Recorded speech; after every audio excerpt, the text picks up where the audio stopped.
Hello, everybody.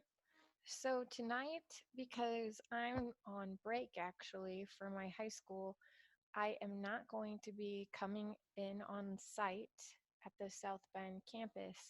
Instead, I thought it would be best if I recorded this while my baby was napping today.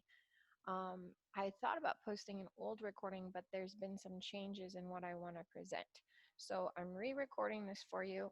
It's the same as if you had me in class. Nothing about this is different, except for you could watch it maybe at a different time because I'm not there in the building. I'll try to get an email out letting you know you don't have to be in the building if you don't want to, but it would make sense if you're somebody who comes in usually and sits at the computer and does what I am doing on screen at the same time, that you would do that anyway tonight just wearing headphones because there might be a number of people around you who want to pause the video at any time, rewind the video, and continue to follow along. So we're in week 6, interior walls, kitchen, bath, and image trace. And if we click on assignment 6, we'll get a rundown of what's going on today. So you're watching the video.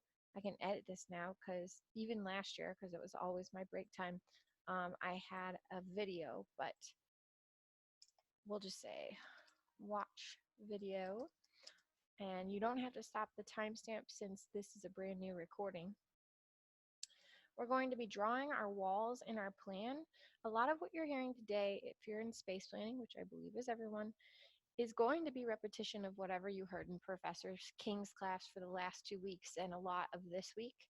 I know she goes over the kitchen guidelines, but basically I'm putting into practice your homework assignment that she wants you to do, creating the kitchen floor plans and guest bedroom floor plans and bathroom plans.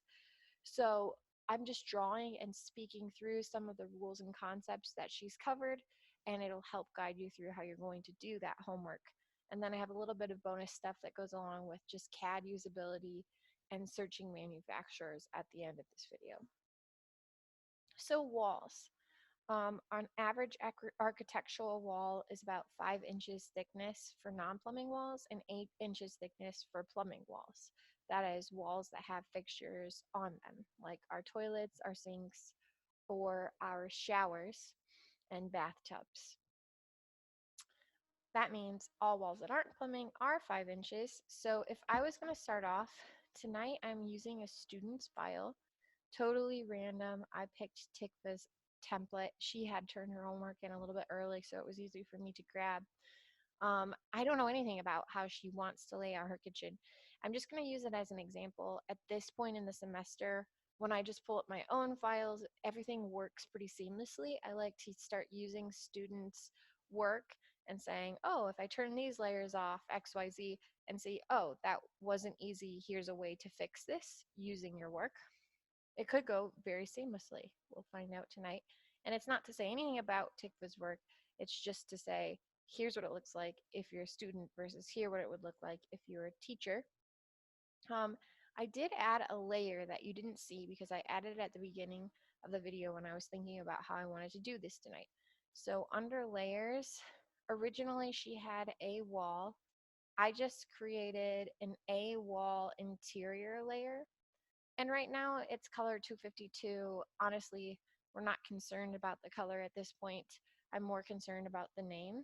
So A wall before is architectural wall, and it had a represented exterior, maybe some portions of this drawing if we didn't create some type of section layering for that drawing.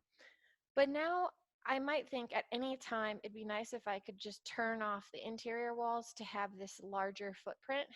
Eventually we're going to do a reflected ceiling plan and we can only see certain pieces of our walls. So I'm going to keep them separate for tonight and start that layer and make that layer current. So to create that layer,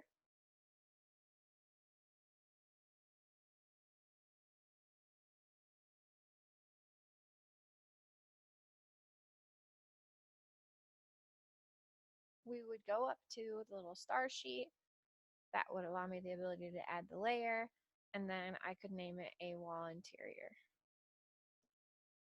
So with the creation of that layer and making sure that under the drop-down menu that layer is active, I'm going to draw my line tool and I am going to add some walls in my kitchen area.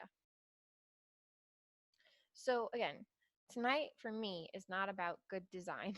It's more just about general rules. And so for me, she's saying the kitchen is in this area. I would say some of my cabinets will be like a center island in here. I could have some along a wall over here, maybe some along a wall over here. Probably build this wall out right in between the column and then maybe leave a pass through where someone could walk through over here, keep it a little bit modern aesthetic.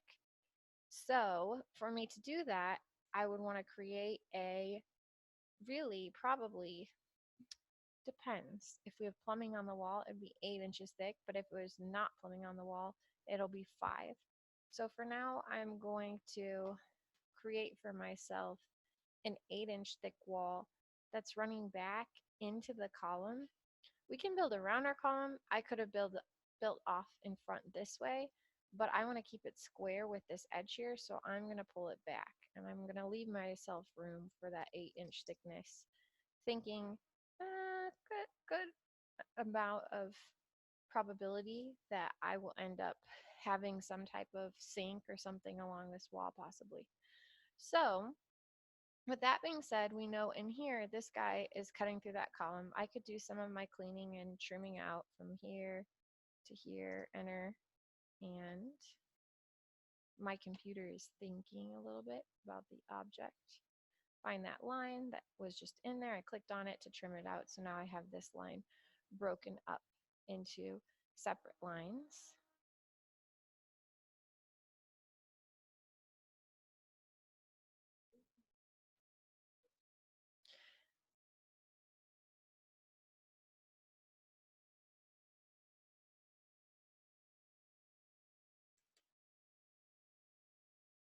Eventually, I'm going to want to have the ability to hatch that wall, but I don't have to hatch it up front. I'm just getting the skeletal features of drawing that wall for myself. So with the wall drawn, I'd say that's really the start of my wall. And then right here along this pipe chase, it represents whatever wall material is being continued here after I add my hatch. So coming off of this wall, I am going to start building my cabinetry. What do we know about kitchen cabinets? Well, we know that the standard depth for a kitchen cabinet is 24 inches deep. There's nominal sizes, which means if you really look at some of the manufacturer's paperwork, it's going to say 23.375. It's just like when we end up buying ourselves 2x4s and we know that they are not, in fact, 2x4 inches.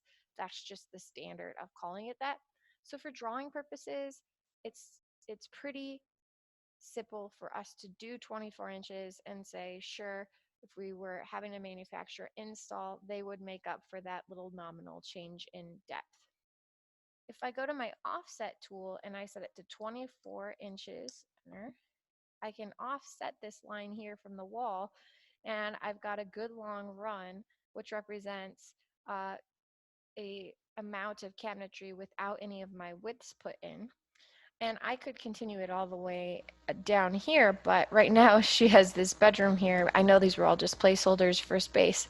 So I think I'm going to stop it here and maybe have eventually cut a bigger hole in the wall on the other side of my kitchen so there's more walk through here, and then maybe I could end this, and maybe the only way of passage is right around this way.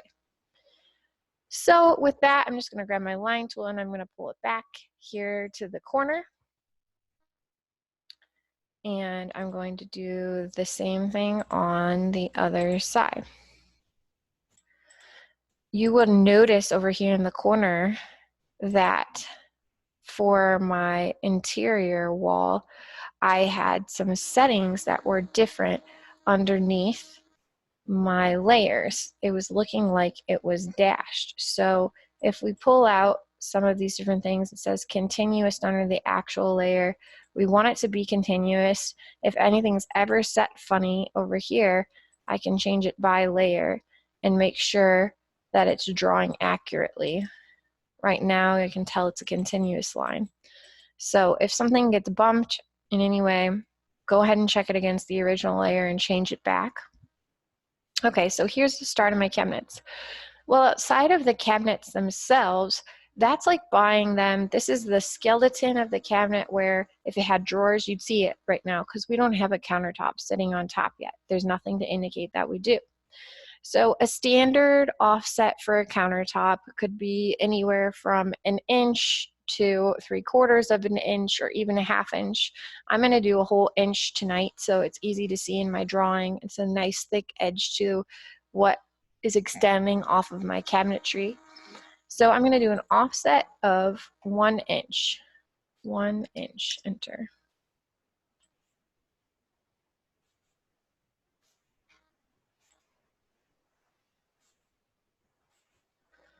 Okay. And that would represent the countertop edge. I'm going to fillet those corners on the outside.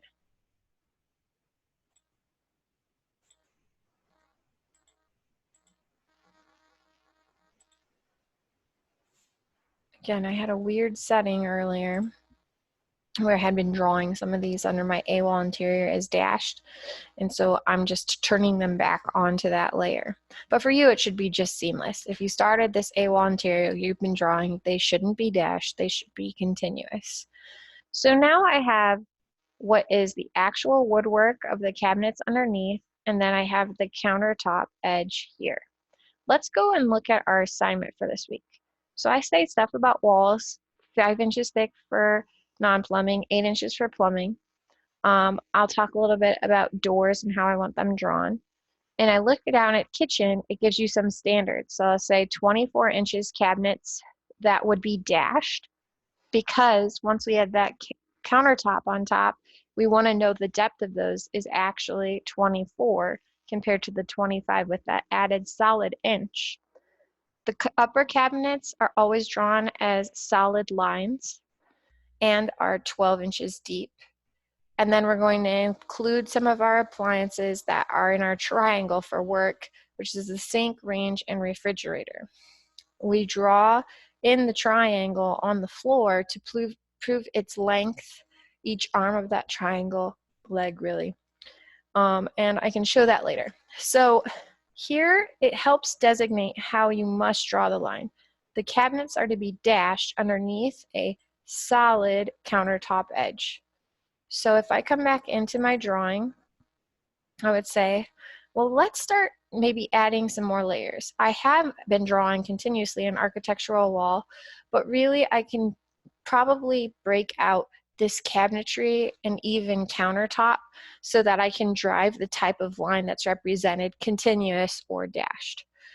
So under my layer properties, I'm going to create a layer that is cabinetry, and I'm going to create a layer that is countertop.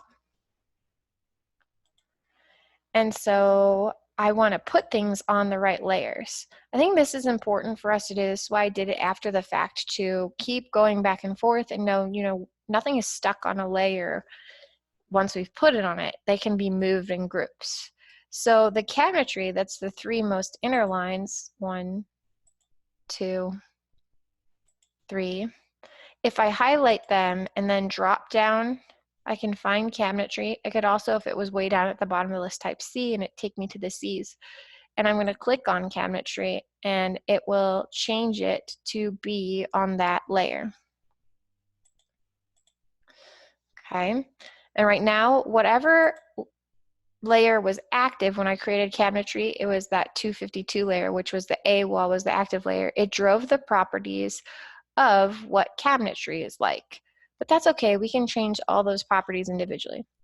If I escape off after putting those things on that layer, notice I did not change the active layer, I merely moved some things to another layer, and then by hitting escape, am again active in whatever I left off being active in, which was A wall interior. If you're worried that you didn't actually move anything, you can click on these lines and notice they did in fact move, and I can individually check them all. It's one of those things you've just got to get used to trusting actually is accomplished by AutoCAD when you do the work. So those were my cabinetry lines, moved to my cabinetry layer.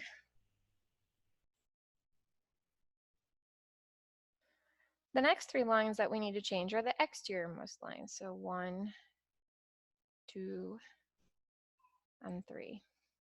Notice it'll read a wall interior because that's what they were drawn on, but if I drop it down and I come into countertop and left click, it has moved them to countertop. When I hit escape with my keyboard, it's going to show me my last active layer. Again, they have been moved. I can tell by individually selecting them.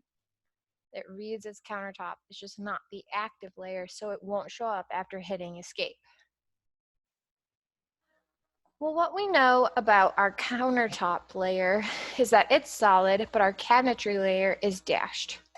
So if I come under my layer properties and I go to my cabinetry layer, I can change its line type, not its thickness, this continuous line type part in here, to be dashed or dash 2. Dash 2 is a little bit smaller of a dash line, but we'll see in a second that it's so small, unless we drive that line type to be larger, it's not going to show up on screen. So I'm going to click OK for dash 2, the smaller of the options.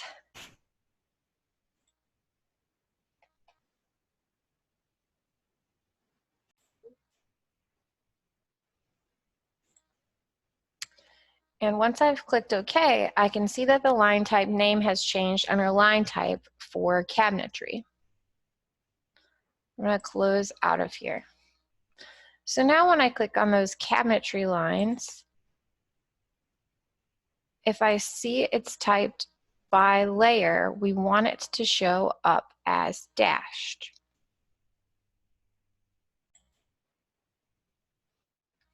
So when I click on any individual line in those 3 inner lines, it should show me that by layer is now dashed. When I click on this line, same thing, and the one on the other side. Not for countertop, for the interior line. Cabinetry is dashed and has this color to it. Like I said, no amount of zooming is going to really make that feel like it's dashed because it's such a small dash. So what do we have to do? We have to change the size of those line types. And I've done this so many ways over the years. And if you look it up yourself, because I know some of you really have to know how things work, it's going to tell you that the best way for us to do this would be set line types here and then XREF our drawings out. And it's just so many steps for what we're trying to accomplish in a semester and a kind of a lot to know. So the easiest way to explain this to you is that we want to have certain scales set within our lines, and one of those is called LT scale. So when I type LT scale and hit enter, it says enter the line type scale factor 1. And we want this to be 1 for our drawing. If you look up LT scale, it's going to tell you something about how this is your plot scale tool, and when we're running it in model space, if we have it set as 1, then it will show up dash here, but it will show up differently in paper space until we add sheets in another drawing, blah, blah, blah. But for our sake of our class, make sure this value is set at 1.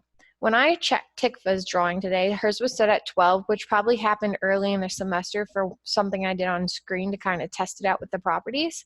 But we want our LT scale to be 1, and then we hit enter, and then we're okay. Now, whenever we want to see something dashed in here, we're going to collect the lines that we want all at once. And we could even wait till the end until we've really kind of cut through our countertop and made it what it is and select them. And we're going to set their LT scale by the lines. So I know it's just very few lines. My cabinetry lines will be dashed. My closet will need some type of scale to be dashed. Any other place you want to use dash, I'm going to drive the dashing through the lines, not by the layer, which means I collect them at the end and just do it in one fell swoop. So when I right click on these lines and I get their properties, I have the chance to change their line type scale according to themselves. So for them, I'm going to say 12 and hit enter. And that gives us a good size of our line being dashed. So 12 is a good scale, but you don't set it through typing line type scale. You set it through the properties of the lines for the object you're creating. So there's my line type scale at 12. Now I can see my cabinets underneath, the overlaying of my countertop sitting on top of my cabinets, but then I want to get some width to my cabinetry. Professor King, I heard her the other day, was telling you that very seldom are there custom cabinets that we're working with for uppers and lower base cabinets, upper cabinets. We use nominal widths of 3 and 12, etc., etc. So standard sizes might be 12, 18, 15, 24, 32, 42, 48, etc., etc., etc. Versions of 3 and 12 is a good way to think about it. So if I'm looking at these and I say, all right, what do I want in my kitchen? And look at the space that I have in here, then I would say, I need to have a sink. I'm probably going to add an island. Let me see where her dining is right around the corner. I said I might shorten this up a bit. Let's see what the width is. This a good walking area in here. 3 feet, it's not awful. We probably want at least 48 inches. So let's see, what do we got? 2 foot, 3 foot. I am going to move all of this over 8 inches, totally random. And you're not doing what I'm doing because you're doing your own kitchen. So you could copy what I'm doing within your own drawing and kind of start playing in the background. That's what you're doing on your side. And I can fill it through my lines now that I've changed their sizes so they keep their properties. Okay, so now I have a bigger walkway. It walks straight into my dining room, and then here's my kitchen. I'm gonna offset my cabinets a good base of 36 inches.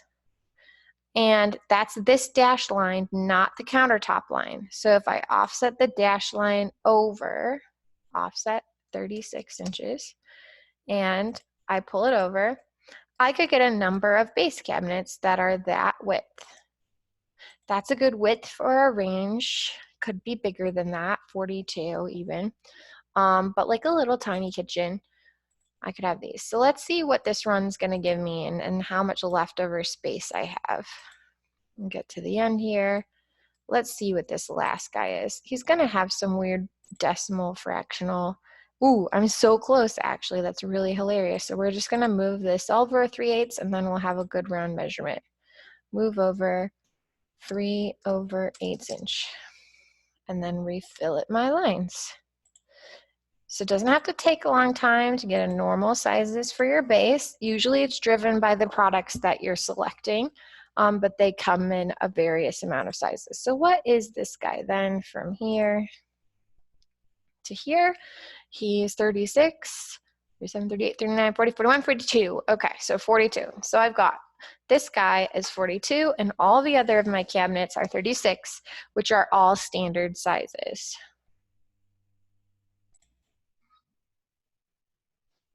Now, it'd be nice if my bedroom was separate from everything else.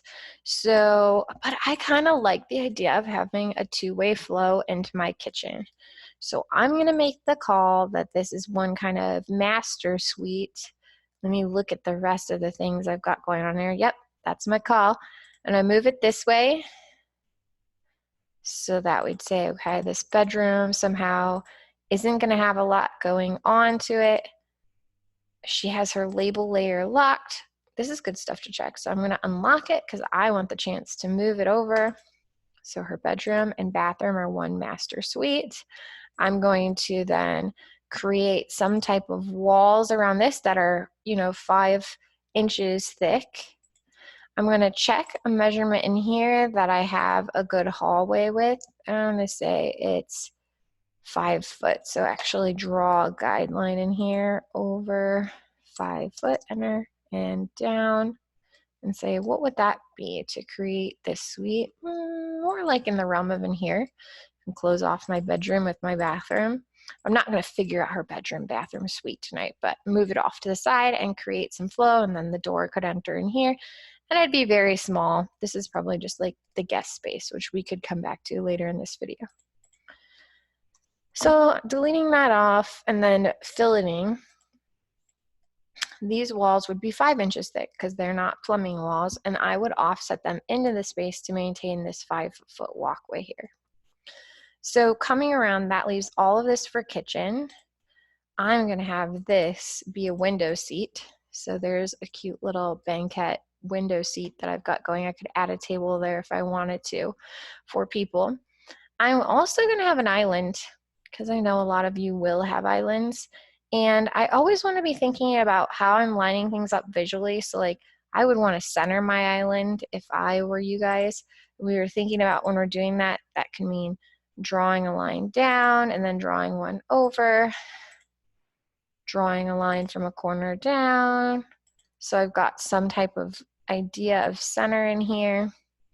From here, I could even offset, 4 feet from here, so I know I've got enough space for walking to my island. You're thinking about traffic flow and all the rules of how to draw your kitchen. 4 foot is just okay. Honestly, could have a little more space in reality for accessibility purposes. So offset 4 foot, enter. I'm hoping this recording is going okay. My CAD's pausing a lot because it has a lot to think through with this computer. So even though I've hit offset, it's thinking, should I do it? That's why I keep pausing the recording. Hopefully it doesn't cut out my talking when it's doing that. So there's that 4 foot walkway. And then my island, I want that to be, let's say it can be 5 foot. Oh, that's a big honking island, but I'm gonna stick with it here. It could even be maybe a little less than that. I'm looking at my peninsula island I'm sitting at it right now. 1, 2, 3. Let's do 4. 4 is a little bit better. Offset 4 foot, enter. There'd be a lot of wasted space with that 5 foot measurement. And then this is plenty of walk around space. So if I drew a line at the center of everything, let me make sure that my snaps are such that I've got a midpoint, turn it on, and get my line tool again, find that midpoint and come down, and then I could do some more off-centering to build out my island. So I'm going to fillet some lines here really quick, this one and this one. I'll probably trim these off in a second. I just want to look at it separate from up there. And I'm going to move her label down. So how wide do I want this to be? This is one of those things, again, I'm a super visual person. So I like things to line up. I might say, okay, between this cabinet point and this one over here could be a nice measurement, or from this one and this one. Remember, this isn't the same size, so it wouldn't be exactly centered then. Or I could just offset this off whatever usable space I want to be. So I'm going to offset it, we'll say 42 on each side. And I could have 2 42-inch drawers on either side and just keep it a smaller island, and then think about the flow of all of that. And I've got some ideas for each side then. I'm going to offset them 18 from there. I'll explain why in a minute. Making it up as I go, guys. So we're filling out the corners now in reality with what I'm deciding to keep. I'm filleting all the way around the outside. I can hit enter to stay in my fillet command because it's special like that. I'm going to trim out my 2 end pieces. Okay. And I've created the start to a center island, which we can then talk a lot logistically how I draw stuff into this. So now these guys are all done, but this is just base cabinets.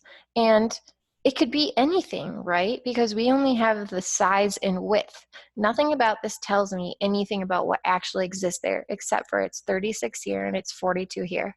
They could have drawers, they could have doors, and the only way I'd really know that is if you drew handles in plan view, which is a good thing to do eventually, just for the detail of it, but I'm not gonna do it today. So we still need some upper cabinets. Those are always solid line per NKBA rules, and they're 12-inch offset from the wall. So if I go back in, I want to make sure this whole time, what have I been drawing? Countertop. I'm going to leave the islands okay to be that right now. These things are on their right layers. What about this? This was on cabinetry, good. I want to go back into that cabinetry layer. And it can be the same for upper and lower. We don't do a lot of turning off. If you really want to separate it out, you could. Oh, I lied to you. It can't be the same because lower is dashed. It could only be the same if I drive the solidness of the line by the lines themselves. Well, okay. So if I'm on cabinetry layer and I draw the line, it's actually continuous by layer. Here it says it's dashed. Okay, can't do that. Do I want to change this to be the properties of what I pick and just put it on a line so that I can have it all on cabinetry? And what does that mean to these dash guys? I think it's worth it this semester to separate them out. Taking it back one step at a time. So how about we take this one and we double click in the name.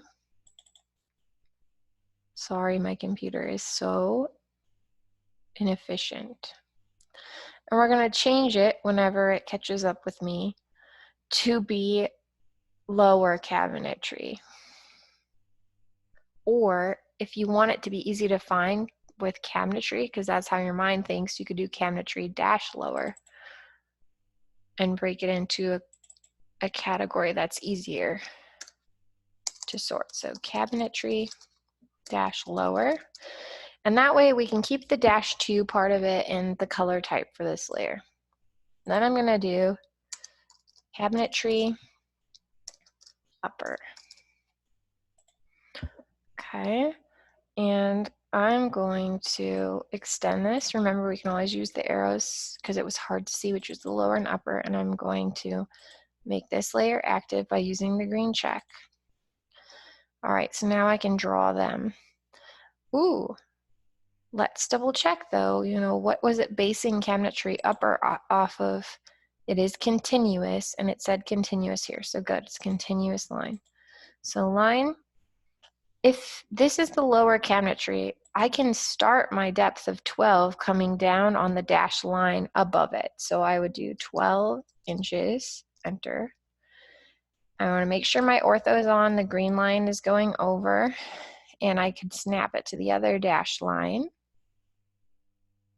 not the midpoint, the intersection, and then come back.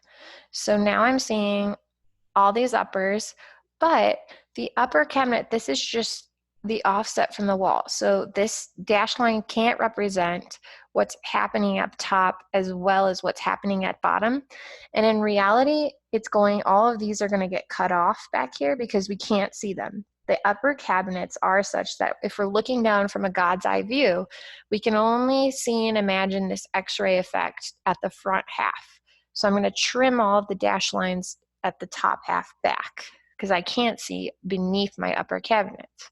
So I'm going to do my trim, select this solid line and hit enter, and then select all those lines. So now I have one giant continuous upper cabinet.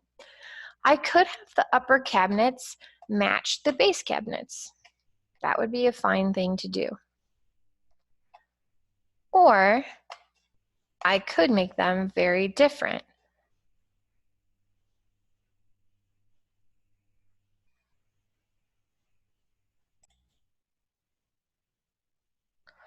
So I'm going to make them a little different so you can see that what you're creating isn't just pulling these dashed lines up, but I'll do a couple of similar widths until I get into this middle portion.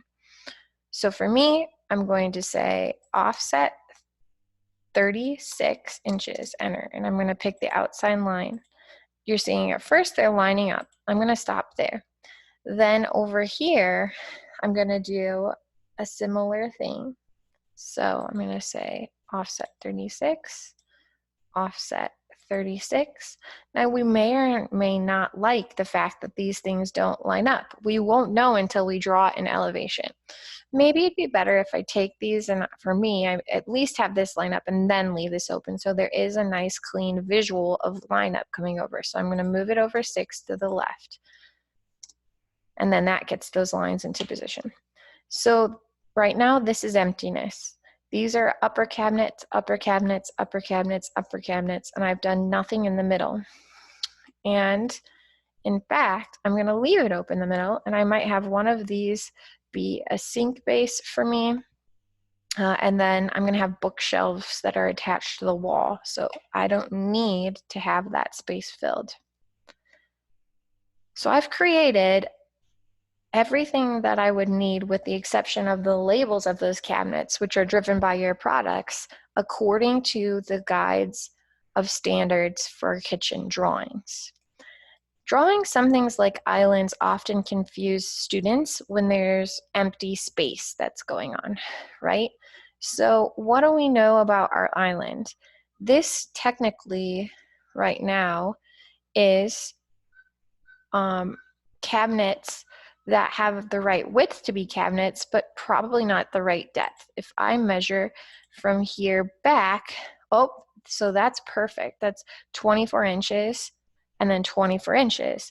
That only worked out because of my 4-foot depth that I randomly picked for that island.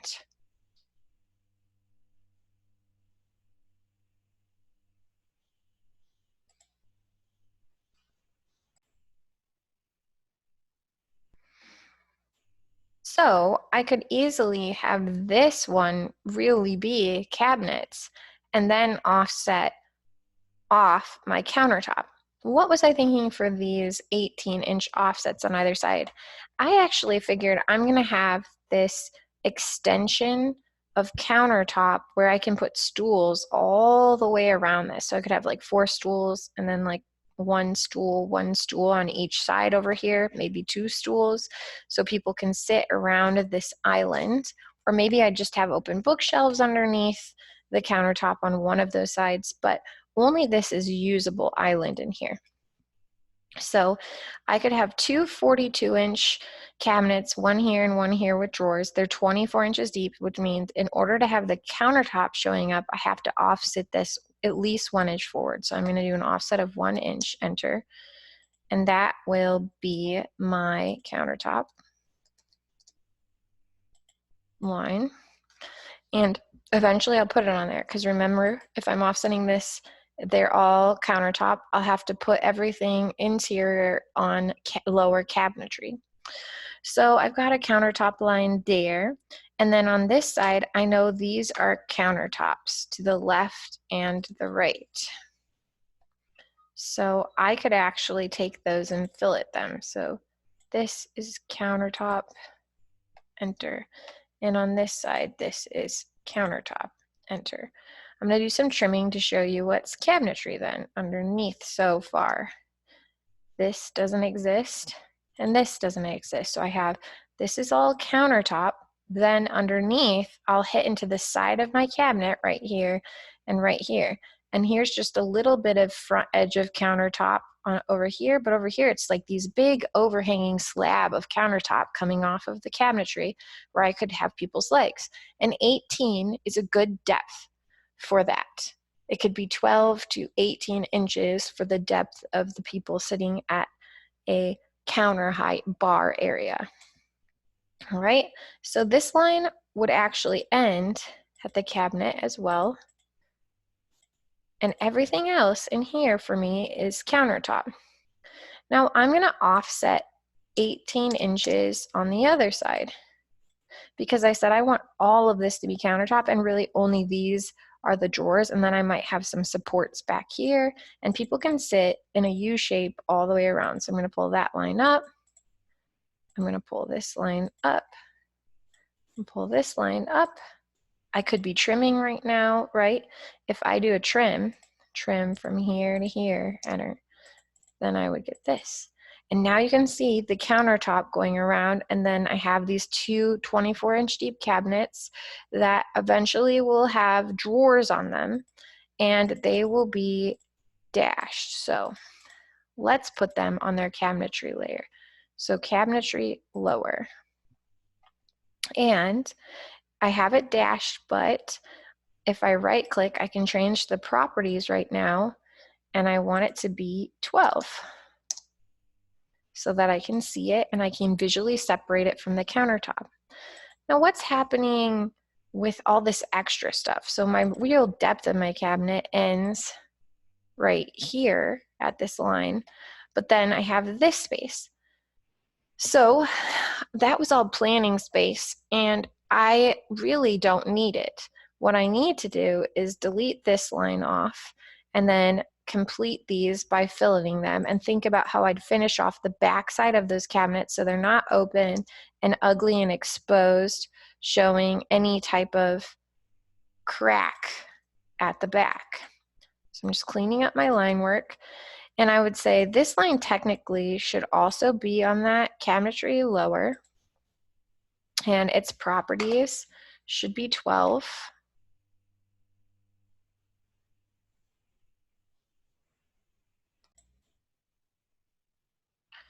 So if I right click on it and I click on its properties, again, I'm driving it by each line or line grouping within its properties instead of by its layer for its line type. Those are the cabinets, and everything surrounding is countertop. I do need a back panel for this. So I'm going to do offset of a 1/4 inch or a 1/2 inch. I'll do a 1/4 inch. Actually, I'm going to do it as decimal. And say there is representing a back panel to my cabinetry.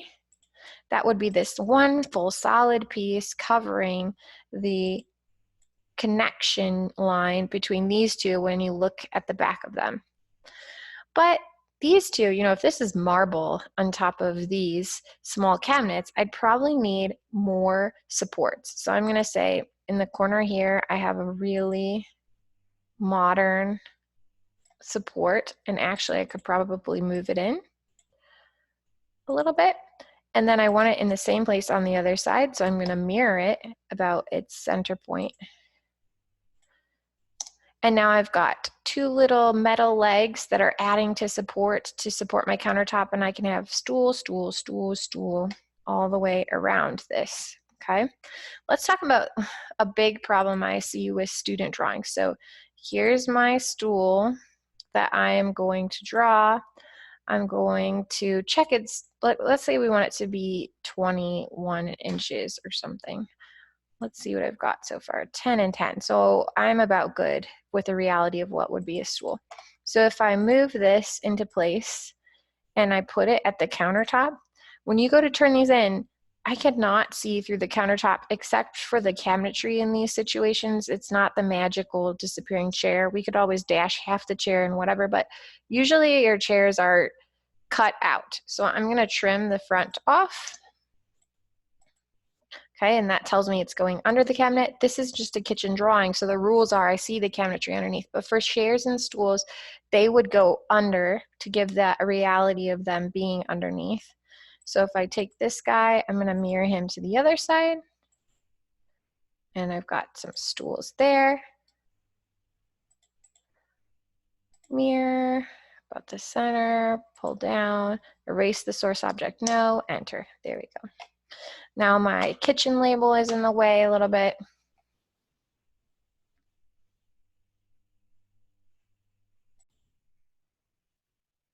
So I moved it off to the side, and then I could draw more, and let's see its diameter, so say 20 inches.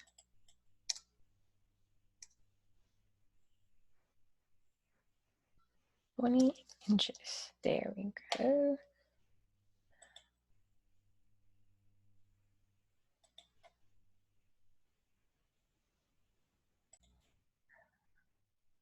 but it's way too big because I didn't check if I was on radius or diameter. So if I grab my circle tool again, we say, really, when I did that measurement, it was like a little over 10. So it's more like in the 22 range is what I really wanted. So if I click and I start to draw and I click on diameter and I say 20 inches, enter, see how it's just a little bit smaller. I'm going to undo it one more time for my little stool. 22, enter, there, that's right. So I'll delete out the big one and then put some more stools around. And again, this is just for you to see all the process that goes into it. Move this guy, say, okay, there's some stools on the sides, you can have them here, and other stuff could be happening. What if I said, here's the cabinets, and then, you know what, I don't want this stool. On this side, I do want this weird special cabinet that's an outward facing bookshelf. So if you come around to the end, you can put cookbooks in here. Then I would have a cabinet that's coming, pointing this direction, so the label would be turned if I had a label on it. And I would need to draw on my cabinetry, be on my lower cabinetry, and connect to these lines. So coming off of this cabinet, let's say the depth of the bookshelf is usually 12 inches, 18 inches for binders, which we don't have, so 12 inches. And then I'm going to come down, and we said 24 inches, and then connect it here. That would mean I'd have to extend my end panel to be over and everything eventually in, but you can see, so now this is a cabinet. I'm going to draw an arrow so that you can see how it's working. That is facing out like this, and you can access books. It would need the same dashy properties because it is underneath still.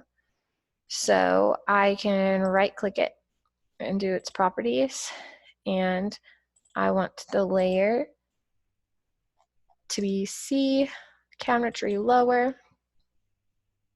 and ooh, these actually do need to be dashed too. I want this scale to be 12, enter. Notice you can dash circles, and they're underneath, and usually if it's a support that's underneath, you signify that. So I'm fine with putting those also on cabinetry lower, and again, changing their properties to be 12. All right, okay, so there's that. This, we said we'd have to extend this panel over because it should look finished on that side, but then open cabinetry to this side. And I said, how do I know what the cabinets are? Of course, they have labels for them, which we can add with our text tool.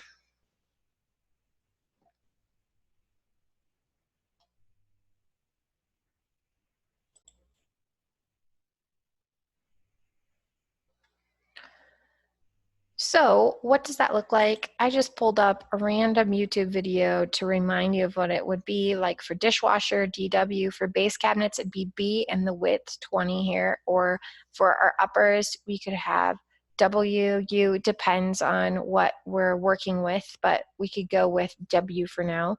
And then it would be the width and height of your cabinets. So if we would say that they are 12 inches deep and then 20 inches high here, that's the designation.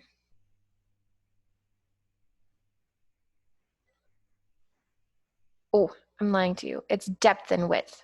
Sorry, let me correct myself.